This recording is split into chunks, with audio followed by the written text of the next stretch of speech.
Welcome to the webinar. Thank you so much for joining us today. I'm Shehab Abu Zeid, a delegate from the Global Youth Coalition for Road Safety to COP27, and I'm also an SDG champion for climate action. Today, I will be your host along with Fania Minty, Advocacy Director at youth. We will discuss the linkages between road safety and the climate action. But first, we want to hear from you, so please scan the QR code and join us for a quick Minty quiz. Please use your phone.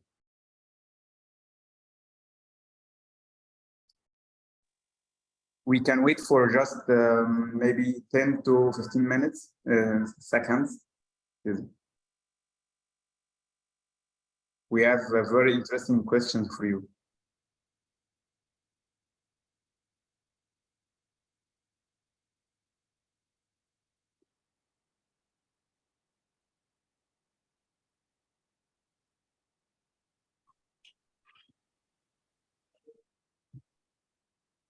Okay, the first question.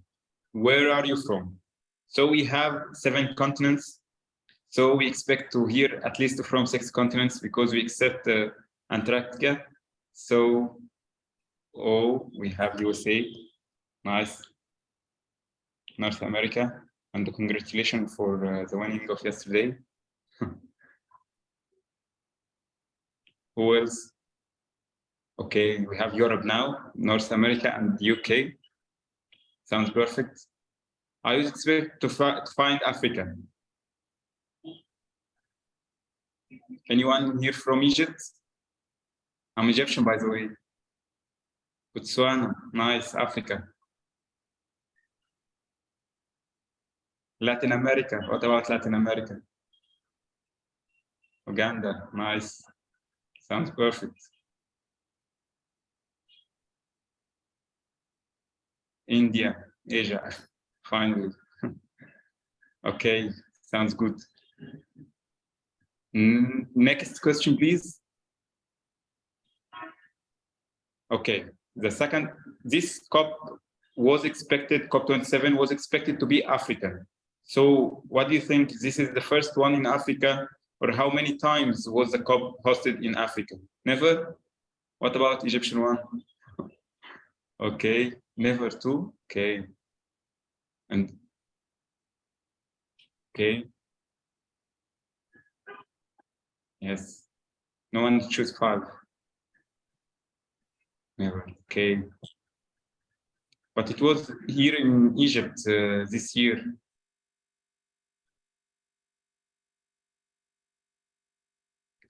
No one choose 5 times. Okay. I think it will be a shock to say that it was 5 times. It was not the first time to be in Egypt. Morocco has hosted COP20 Conference of Parties before, and we have also another African country who hosted this Conference of Parties. So let's move to the next question. Which country will host COP28? I can make it easier a little bit. It's a country in the MENA region. Nice. Sounds perfect. Yes, this is right. This is right. Okay, finally, the last question.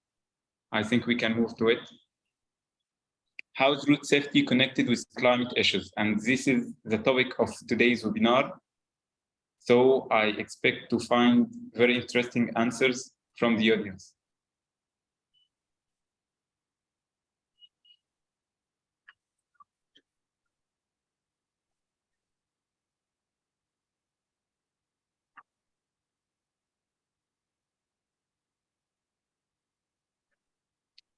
Okay, for me personally, I believe that road safety and climate action or environment is 2 faces to the same coin.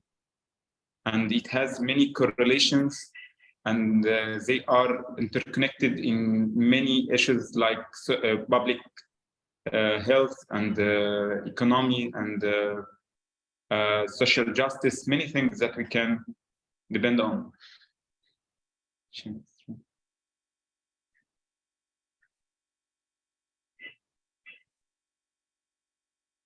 Nice. This is new perspective for me. Missions, nice. Maybe. Yes.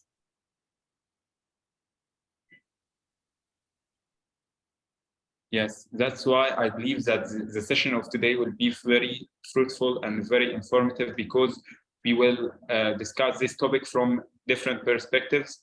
And we have here a very, very high level panelists that will make us know how they are interconnected together. So let's move now to the second part, and the part that I love so much. Okay. Thank you, Steph. We can move now to the second part. We are here today with Soumita. Can you please stop sharing the screen, Steph?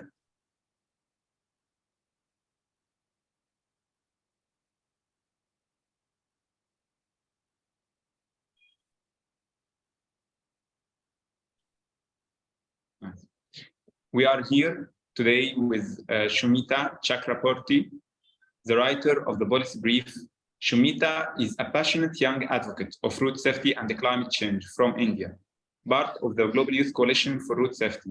Her academic background is in political science, as me, and she is doing a master's in public policies. Also, we have on board Sheila Watson, is Deputy Director of the FIA Foundation, the advocacy partner of the Global Youth Coalition. Sheila leads the foundation's work on environmental and sustainability issues, clean air and gender, and its research program.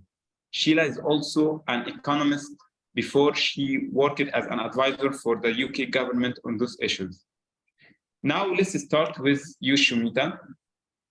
So Soumita, please tell us the main outcomes and the key messages from the policy brief, the great document that you have developed, and the very important advocacy tool. Please let us know. Thank you so much, Shehab, for the introduction, and thank you for the question. So as you might know, the policy brief on SDG 13 and road safety is basically an evidence-based advocacy brief. It tries to establish and highlight how the actions that tackle climate crisis and the transport sector are interlinked. So as we see now these days, that despite all the global and regional climate action commitments, greenhouse gas emissions from the transport sector is not declining. In fact, it is only increasing with every single year. And this brief provides 3 concrete arguments as to why the former, that is climate action or mitigation efforts, will be incomplete or unsuccessful if we do not also ensure safe, sustainable, and low emission transport options. So I will very briefly mention the 3 key arguments. That is, firstly, road traffic injury is #1 killer of young people around the world, which is a lesser known fact. But today this has turned into a public crisis, public health crisis, which cannot be ignored anymore. Secondly, the climate agenda and several of the SDGs, for example, SDG 11, SDG 13, have explicitly set targets which promote road safety. And so we cannot again say that road safety is not a part of climate agenda. It is, and as per the targets within the SDG goals. And lastly, and most importantly, net zero goals cannot be achieved without reducing emissions from the transport sector, because it is one of the biggest contributors of greenhouse gas and also in turn leads to climate change. So taking these arguments into account, in this policy brief, you can find 5 core recommendations that have been identified for each of the 3 prioritized stakeholders. So the stakeholders who have been prioritized in this brief are the government. Secondly, the multilateral organizations like UN, WHO, and civil society organizations. And finally, and most importantly, young people and youth-led organizations. Yes, very, very interesting and informative. Thank you so much, Soumita. this made me ask you more questions. So I noticed that this document is very guiding document on a global level, but what is your advice or how can you localize the policy brief according to their context from your perspective? Right. I think that is extremely crucial because, I mean, think globally, but act locally, of course. And if you notice in this policy brief, despite recommendations requiring to be highly context specific in policy briefs, those in this brief is slightly generic. It is specific only to a certain extent, but it also leaves room for localization by young leaders. And this is intentional. So I have two suggestions. Firstly, I feel that localizing means personalization, right? So while disseminating the findings and recommendations from this brief, I suggest that young leaders take concrete and tangible connections in the local context. So they use examples and suggestions for implementation of the recommendations which are more relevant or more relatable for the audience to whom it is being proposed. The recommendations are being proposed. Sorry. Yeah. And another suggestion would be also for young people to do an in-depth research of the needs and priorities of the local population in this particular context and help them understand in very simple language how these recommended policy solutions and practices can help solve the issues that they are struggling with. So this will help them get a better idea about how these actions are relevant in this context or for them specifically. Sounds perfect. But I have another question for you from your perspective as well. What is your advice to use to build on the developed policy brief? That's actually a very good question. I feel there is scope of building on this policy brief in two ways. One is by adding on to the key arguments, particularly in the local context, and secondly, the recommendations. So I will explain the firstly, as to this is slightly connected to your previous question. So while contextualizing or disseminating the policy brief at the regional levels, young people might come across factors which are more relevant for that particular area. So inclusion of these will help strengthen the arguments for local action, firstly. So I think we can build on the arguments that have been given more from a global perspective. Secondly, I would say while working with local government officials or peer groups or even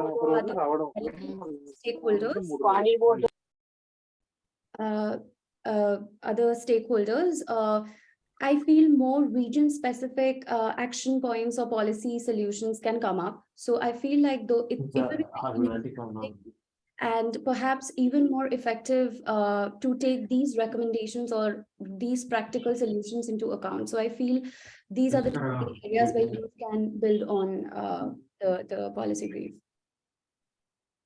Yes.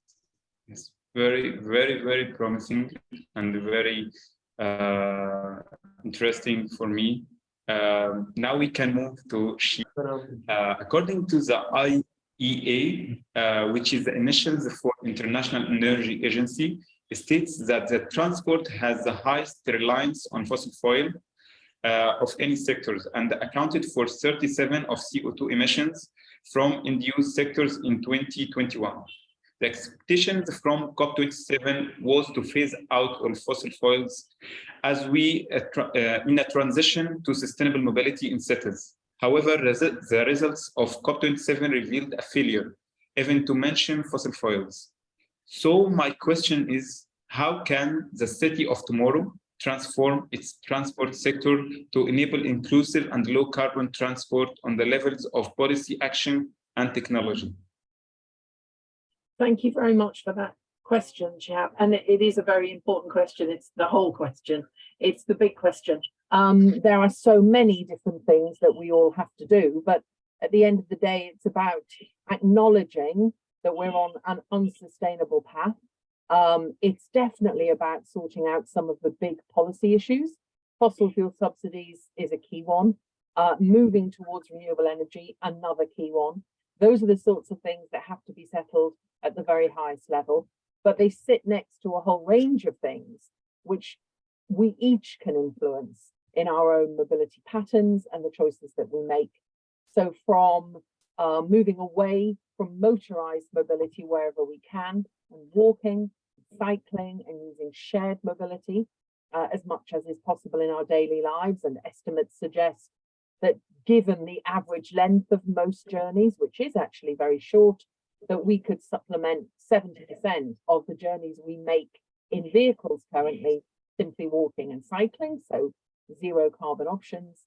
So from that sort of thing right the way through to how our mayors work with city planners and city designers, and how we plan out our mobility of the future with a far clearer focus on zero carbon. I think the point Soumita made, that it's from the very local to the regional to the national to the international, that we have to be looking at these issues. And it's an area in which the foundation supports a great deal of work. Okay. I have a second question for you. It's relevant to the question that I asked Soumita about it. What could be youth's role in policy, action, and technology? From your perspective. Thank you again. And that, of course, is the central question for the group of people on this call. I have some slides, and if I may share those now, they give a little run through the key issues as I see them for young people and this shared agenda. So if I can share my screen, which I will do now, and hopefully you can see that. Sounds good. Then basically I can just quickly give you an overview of what I think are the key issues. So we've already discussed our unsustainable future, unsustainable vehicle growth, unsustainable energy prospects. But one of the things that I think we need to make much more of in our work together are the shared elements of our agenda. I think we all know that sustainable mobility in the end is safe and clean and fair, accessible, and green. And one part of that can't be solved without solving other parts, and indeed solutions for some parts will help in other aspects of the agenda too. So, you know, really obvious things such as if you have speed limits, you make city areas more acceptable and accessible for walking and cycling, and as I just described, that's far better for the climate. Reduced speed is a big road safety issue. Perhaps not enough is made by the road safety community of how that also impacts in terms of climate. And in truth, I think sometimes we compete on our issues and we really should be complementing each other. And I think that's what Soumita's brief did extremely well. And we know that young people are having a major impact in the debate and in the our arguments around climate. And I think one of the key things that we should focus on in this group is how young people can use your voices and how you can use your power. And all too often, I think that the conversation goes that young people don't have power, but actually, I think in a few key ways you do. And so just super quickly running through those. One of the problems with the COP we just had were all the missing pieces. And so I think it's key that we pick the issues that really matter and where a youth voice can be significant. Clean air is a key issue which cuts across climate and ultimately the personal safety of individuals, of course, meets up with the health agenda, which meets up with the road safety agenda, really linked issue. And there's some great work going on here in London. This is a group of kids, South London teenagers, called Choked Up, who've been campaigning hard on clean air and can show, I think, as a result of that, not just benefits in terms of air quality and health, but also climate benefits, low emission vehicles, ultra low emission zones, climate benefits, clean air benefits. Another big missing piece in the recent COP, walking and cycling, as I just mentioned. The key part that's too often discussed is electrification of vehicles, and that's become a really big central theme. But unless we do something to improve the lot of ourselves as walkers and cyclists, we're not going to hit 1.5 degrees. Walking and cycling has to be safe. And that's a key way in which the road safety agenda and I think the active mobility agenda can meet up. We launched a new initiative recently. It's called PATH. We presented a letter at COP 400 signatories. It would be great to have youth voices in that movement. And I can share the email, the website address for PATH. You can contact me. It would be great to have you all join up to that and help us in our push for safe and secure walking and cycling with climate benefits. I think one of the other key issues is personal safety and security. And this is one where young people, in particular young girls, suffer the most.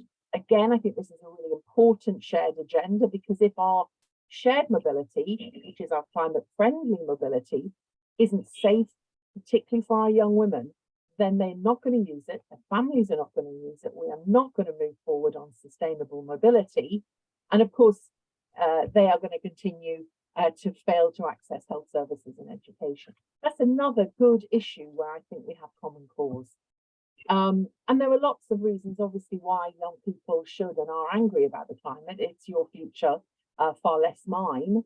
And I think the other thing that I mentioned that is important is to exercise power. And young people have a huge amount of power as consumers, and particularly future consumers. And one of our projects is called the School Run Scandal. It's based on our real world emissions testing project, True. Again, I'll share all of these. And this is a very quick overview. Basically, involved young people in looking at what their vehicles, their mums and dads' vehicles really emit, and then writing to manufacturers and calling them out on their lie. That is a very powerful signal to manufacturers that young people will not be buying their vehicles in the future if they continue to lie to us. And that's the same applies, I think, very much to safety and the safety of vehicles. Again, a useful issue. And then I think there are the sort of missing read across issues where young people have such strong views and engagement already, which read across to mobility and to climate. Things like, you know, the mental health and well-being aspects of protecting our natural areas, of using active mobility. And there are great signs that young people do that more and more. And those issues alongside things like equity and fairness and rights are aspects, I think, where we could work together to really look at new areas for cooperative sharing of our voices in order to amplify our messages. So I think, you know, the conclusion is this is a system solution. There aren't any parts that only belong to you as road safety advocates or only belong to me as a climate person. And our power is definitely in working together and with young people in using your energy, your commitment to such a wide range of important factors and issues, and your power as future consumers, you know, in helping to shape the agenda. So I hope that's helpful. Thank you very much. Thank you so much, Sheila. It's so informative, and I can't agree more. It is fundamental for us to know the correlation between road safety and the climate change and what is the role of youth. And this is what you and Soumita provide to us today. So we thank you so much. And now let's move to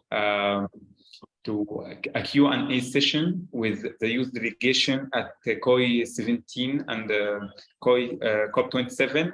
So, Stefania, the floor is yours.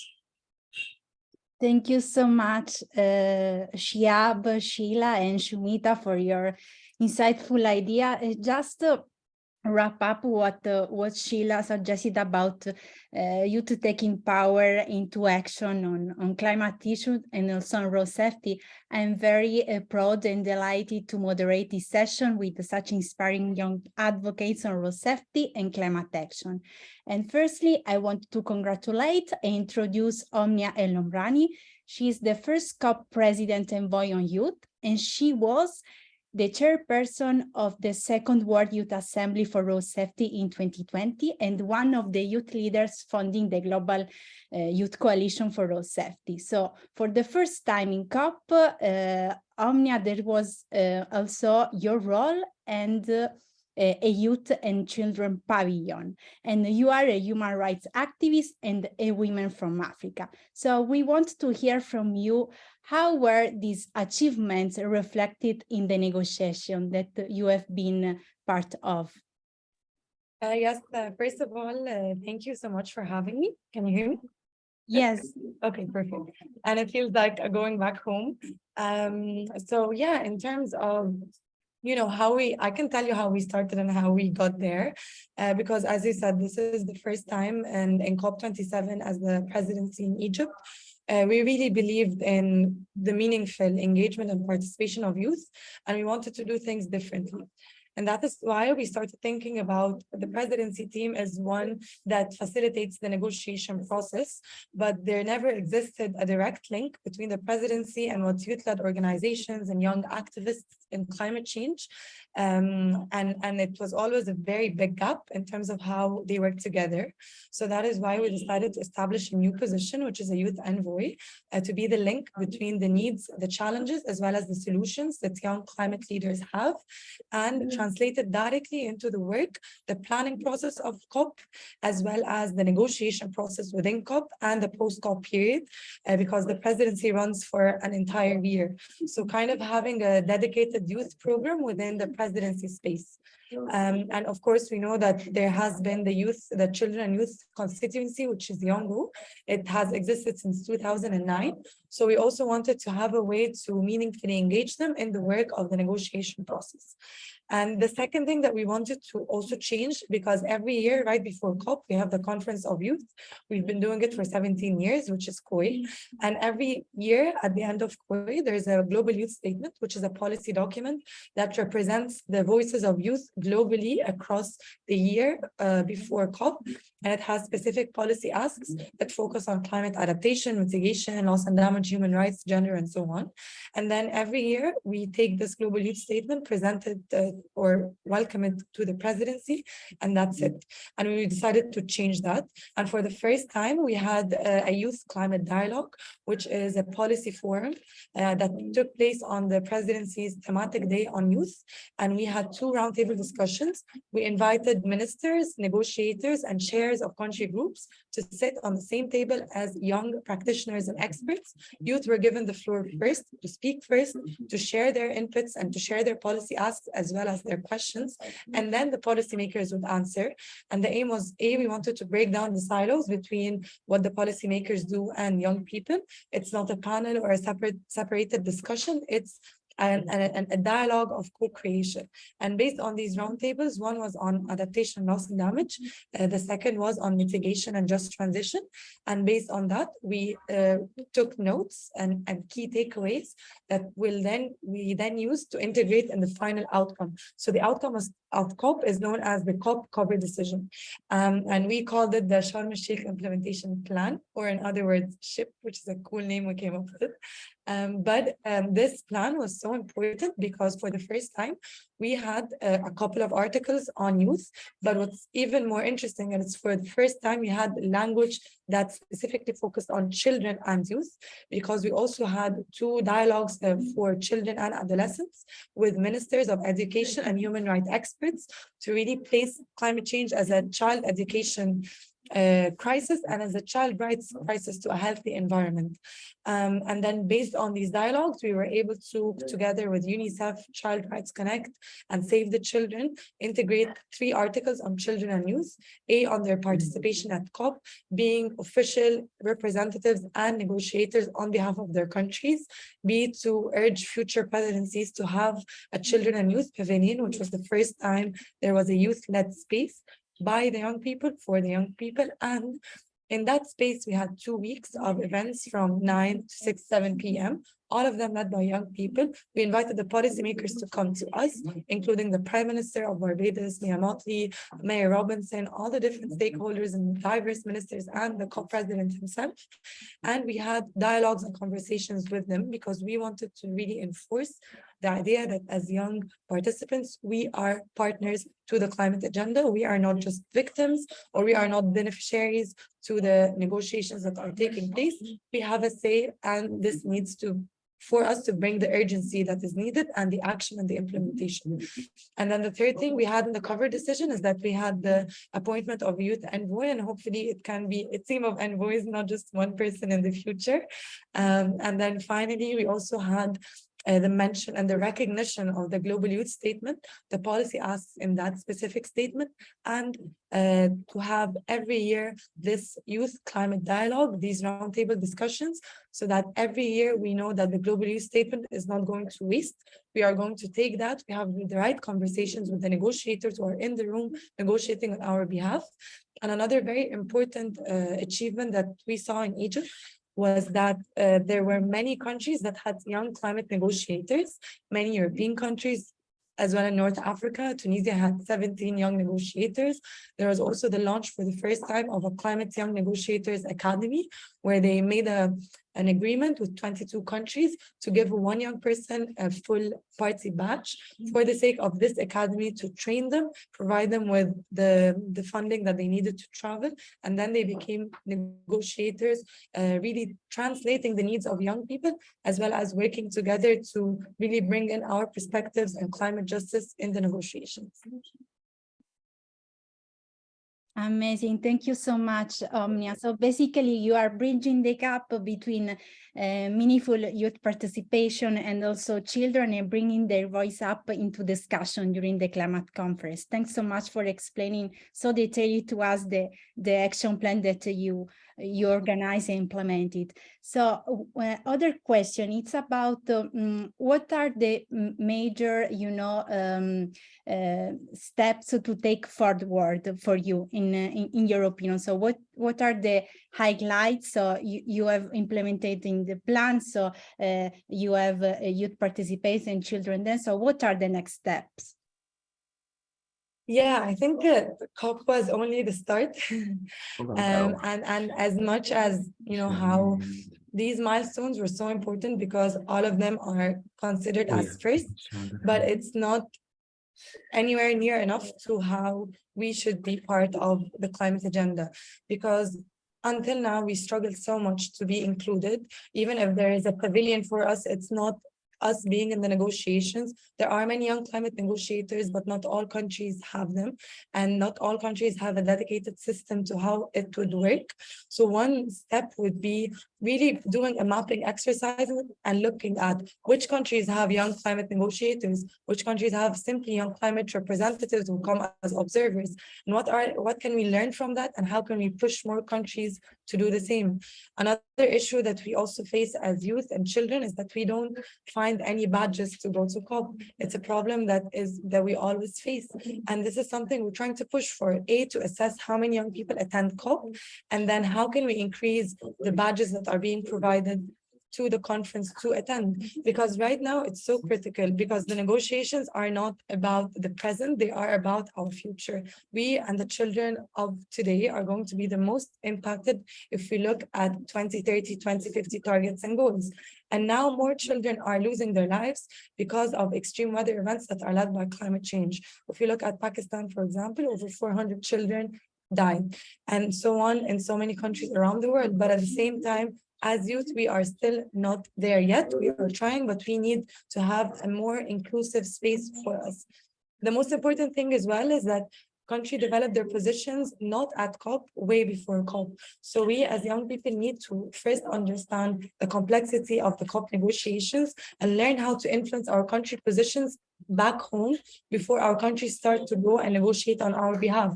We need to be more politically involved, and we need to participate, and we need to be part of this process. It's going to be there whether we like it or not, but we need to be an active voice in this process. And very important thing that I also want to share in regards to transport, specifically sustainable transport and road safety, because part of what we did as the presidency is launch many initiatives that will start right after COP. One of them is focusing on sustainable transport and and road safety. It's called Locust.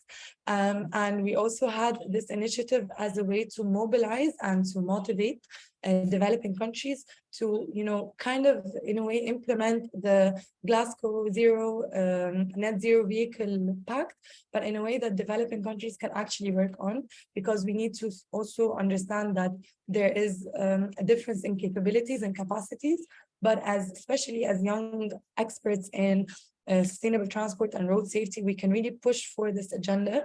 We can really learn from one another and be the implementation workforce for such initiatives, both in our country and globally.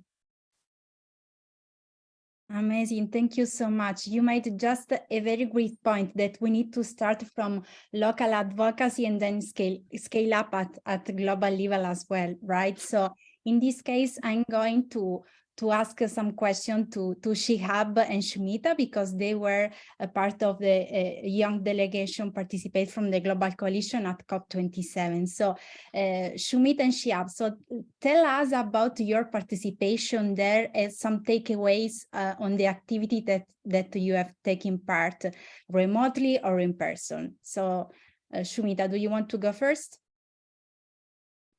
Yeah, sure. So I attended the virtual pavilion, COP27 virtual pavilion on Youth on the Move, and it was held to primarily understand how young people move or interact with the transport sector.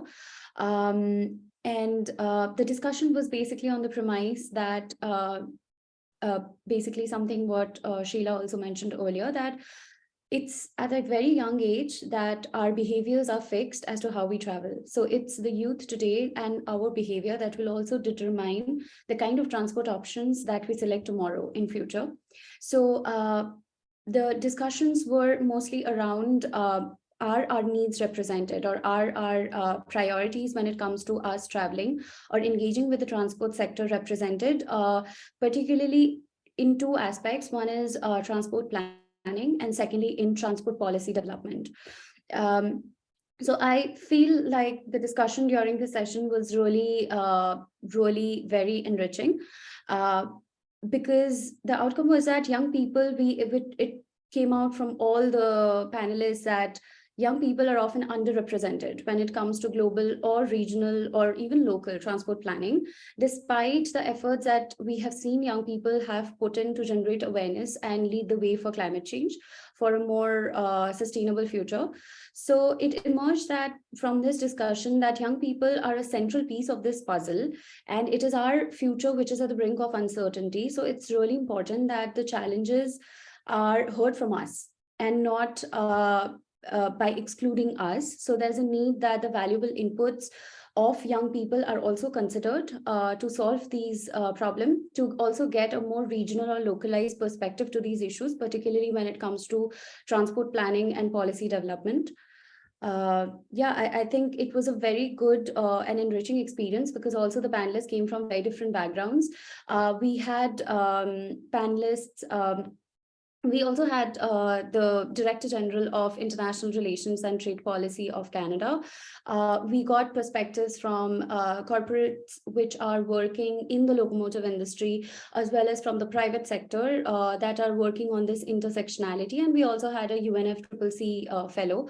So I feel like at the end of the entire session, it was highlighted that the need for meaningful youth participation in transport planning and policy development was highlighted through the lens of every single stakeholder that was present, and it gave a more complete picture as to where the gap lies and what needs to be done.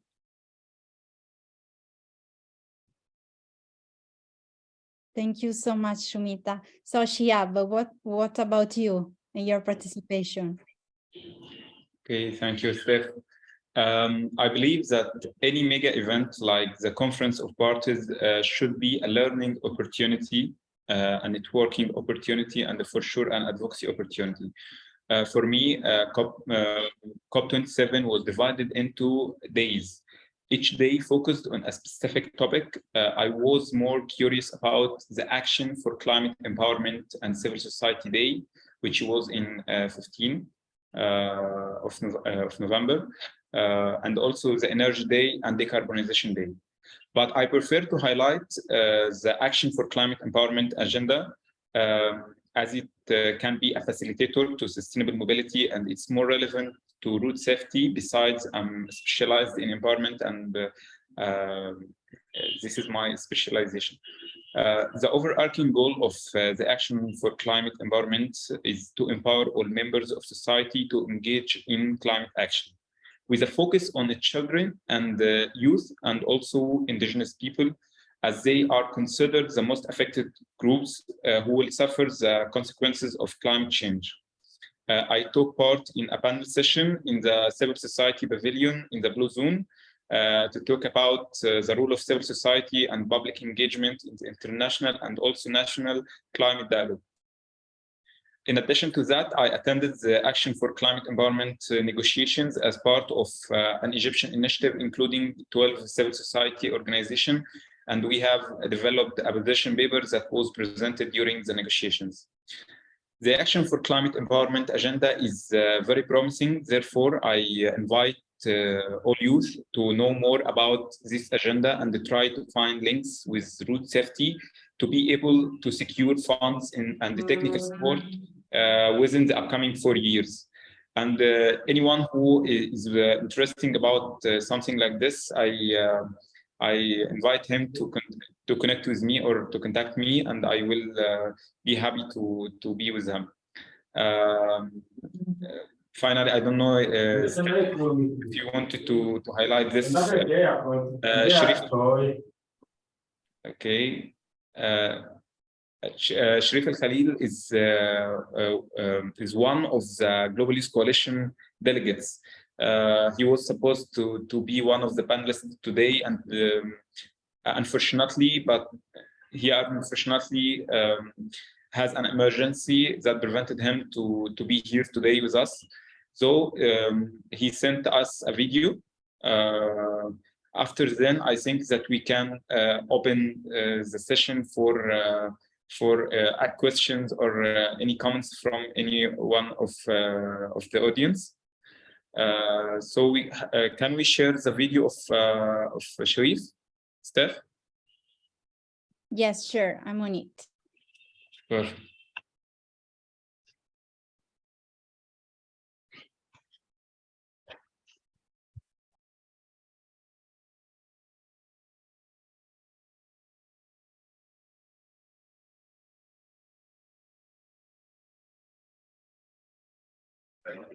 I'm really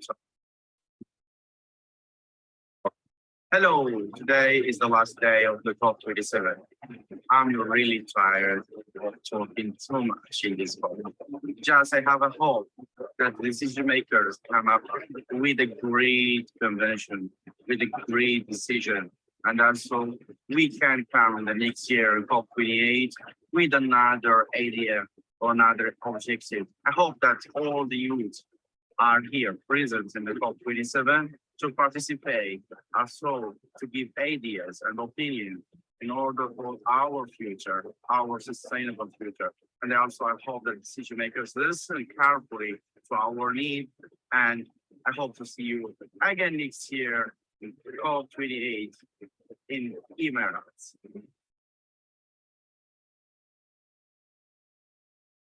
So just building in the final comments from Sharif, guys, I want to listen your final comments or phrase on how we can work and influence together the climate and road safety agenda to make sure that it will be a meaningful youth engagement. So basically, in your experience as young advocates, just a last comment, a last call to action that we can all working together to make sure that we can influence both agenda that we all know that are related and are just convening to global health crisis. So how we can contribute to address this global health crisis together. Who wants to go first? Omnia, go for it. Yeah, I think we need to be persistent, we need to be hopeful, and we need to continue having dialogues, conversations, and creating spaces. I think this is one thing I learned this COP is that the more we push for creating a space for young experts and leaders within the policymakers, they always say like to get a chair on the decision-making table, but I really see the value in that. By having a dedicated space such as the pavilion, or having a dedicated quota for youth to be part of their official country delegations, and even on a national level, by really pushing for having consultations with young people, listening in, and then really, creating a space, but also dedicating the resources and the way to sustain such space. But it's very important to always consistently push for it, because once we have the space, we can bring in our perspectives, our experiences, the needs of our communities that we see at the front line when we are working on our day-to-day advocacy and capacity building, and then really pushing for always, getting the policymakers to speak with us, being ready with our solutions, with our policy asks and the way to implement them. And our only request would be just, work together with us to address both the road safety crisis and the climate crisis. Thank you so much, Omnia. Who can go? Soumita. Yeah, I can go next. I completely agree with you, Omnia. And instead of I will not repeat what she said, I 100% agree with what she said. I just have one more thing to add to this, that I feel young people also need to take action to hold the government accountable for the global and regional commitments that they make for providing us with an inclusive, safe, and sustainable mobility. Shehab, I give the mic to you. Yes, thank you, Soumita. I believe that youth are the generation who will inherit the decisions that are made today, and they are also the most affected group on both road safety and also on climate change. That's why we need to be empowered in decision-making processes. But before that, we need first to unify our discourse. We need also to unify our understanding and also our demands. And this was the goal of today's session. And I hope it reached each one. It was very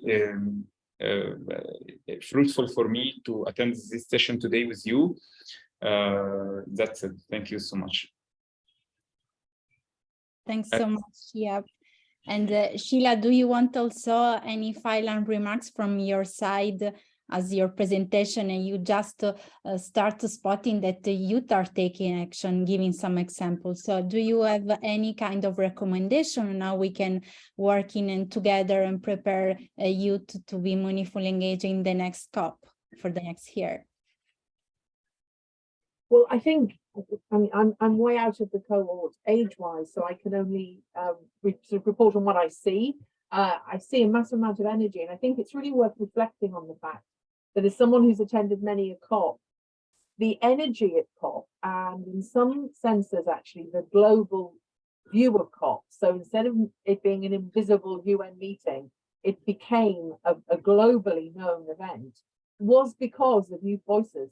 There is no question that the youth movement, directed at the more general point of climate, led, as we know, by Greta, but with many other key players around the world, expressing their voice, not just on the issue, but expressing their right to speak on the issue and their right to be heard, put a huge amount of energy into the climate debate. It took it to the global stage. So there's tons there to be built on in terms of the engagement of your particular perspective. But I would repeat, I think it's finding the joint issues, as she had said, having really well-developed understanding and messages around where road safety fits here, then I think that is the secret. I think there's nothing I can tell young people about being passionate and engaged. I think you probably could tell us olders a bit more about that, actually, but that would be my thought.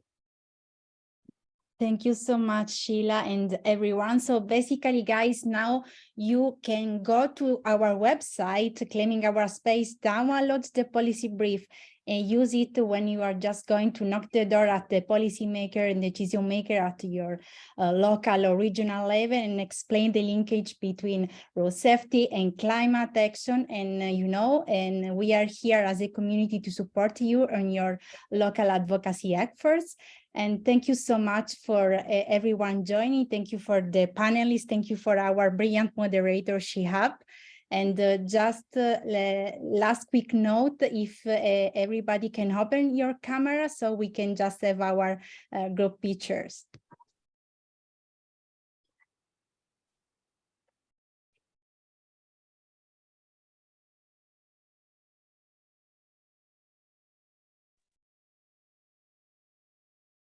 Let's get ready.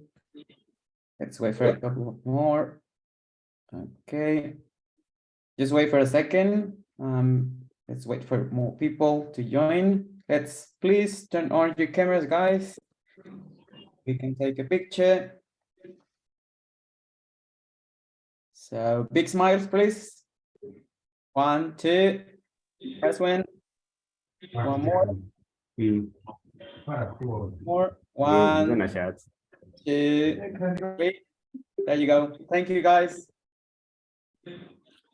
Thank you, everyone, and have a wonderful evening, afternoon, based in your time zone. Thank you so much. Thank you. Thank you so much. Bye. Have a nice day. Thank you. Thank you. Thank you, everyone. Thank you very much. We are really happy doing this class. Actually, we have gathered some knowledge from here.